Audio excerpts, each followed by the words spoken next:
சமாதானத்தை கொடுக்கிறவராக இருக்கா. இந்த வேதத்தில் யோவான் எழுதின சுவிசேஷம் 14ஆம் அதிகாரத்தில் 27ஆம் வசனம் சொல்லுகிறது, சமாதானத்தை உங்களுக்கு வைத்து போகிறேன், என்னுடைய சமாதானத்தை உங்களுக்கு கொடுக்கிறேன்.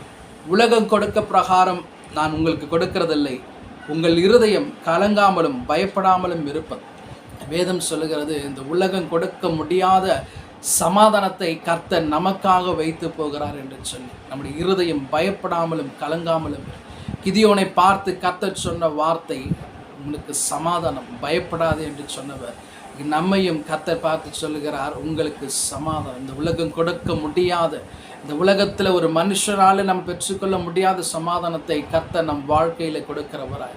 இந்த சமாதானம் எப்போ கிடைக்கும் என்று யோபு சொல்கிறாரு, நாம் அவரோடு பழகும்போது, தேவனோடு இருக்கும்போது இப்படிப்பட்ட சமாதானத்தை கர்த்தர் நம் வாழ்க்கையில் கொடுக்கிறவராய் இருக்கிறார். இதை கேட்டுக்கொண்டிருக்கிற தேவ ஜனமே, யெகோவா ஷாலமாய் நம்மோடு, நம் குடும்பத்தோடும், நம் ஊழியத்தோடும், நம் வேலை ஸ்தலத்திலும் கர்த்தர் நம்மோடு இருந்து அவர்